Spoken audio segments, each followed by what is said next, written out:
Hat? No? Okay. All right, we are back with another 3 to Love video. And I know the title was a little catchy. And it wasn't a joke because we meant it. We do not create love in our marriage. God does. And that's what we want to share with you guys today.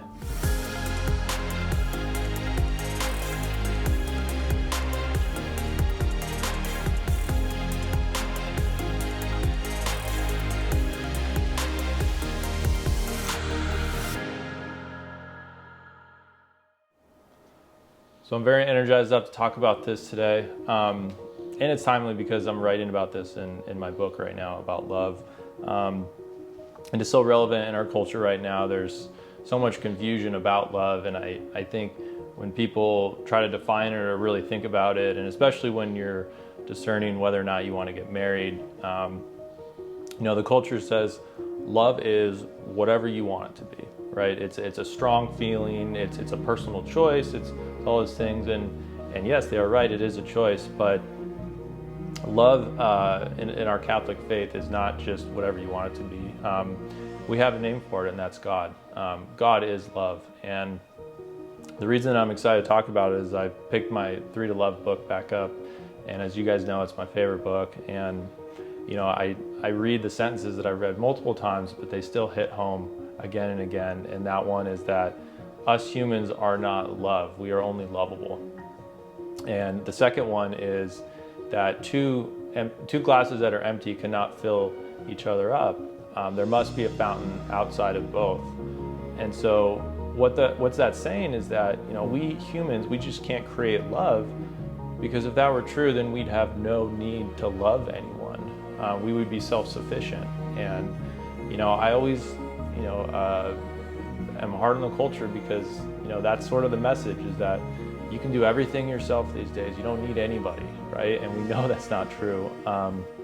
And I know that everybody wants love because love is amazing, right? That's what life is all about. And so one of the things that I've learned in getting marriage and falling more and more in love with Katya is that, she doesn't just have this source of love and then give it to me, and then I don't just go create mine and give it back to her. It's a dualistic relationship that will only grow boring, right?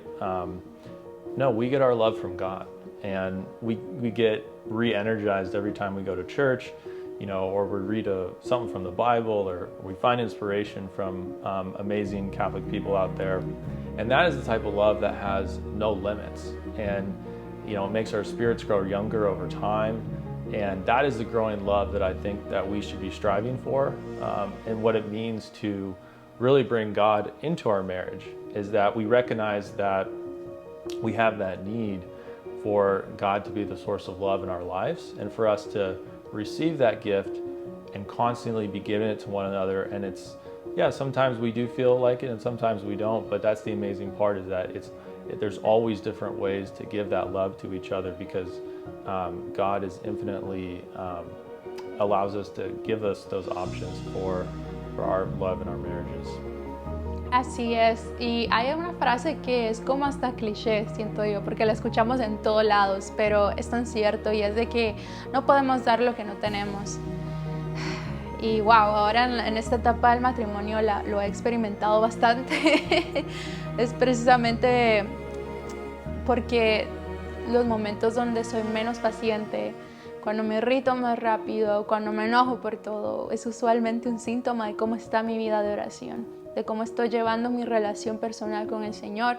Y seamos honestos, las relaciones interpersonales son difíciles. Todos somos diferentes.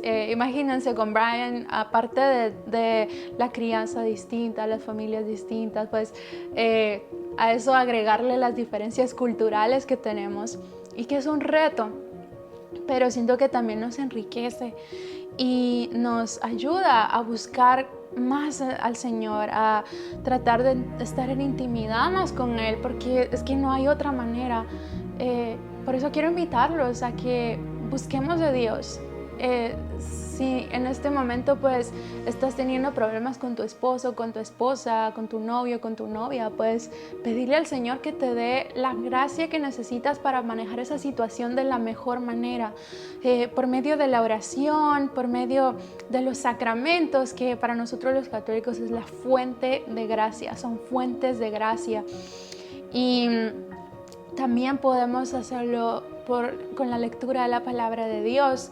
En nuestra iglesia católica le llamamos lectio divina, que no solamente es una lectura y ya, sino es leer, meditar y orar con la palabra de Dios, pedirle al Espíritu Santo que nos dirija para que nos hable a través de lo que nos dicen las Escrituras. Así que no desanimarnos, sino agarrarnos de la mano del Señor, porque dice su palabra que en nuestra debilidad su poder se muestra perfecto. Y es ahí, porque nosotros ahí reconocemos nuestra necesidad de Él y le permitimos entonces obrar en nosotros y a través de nosotros.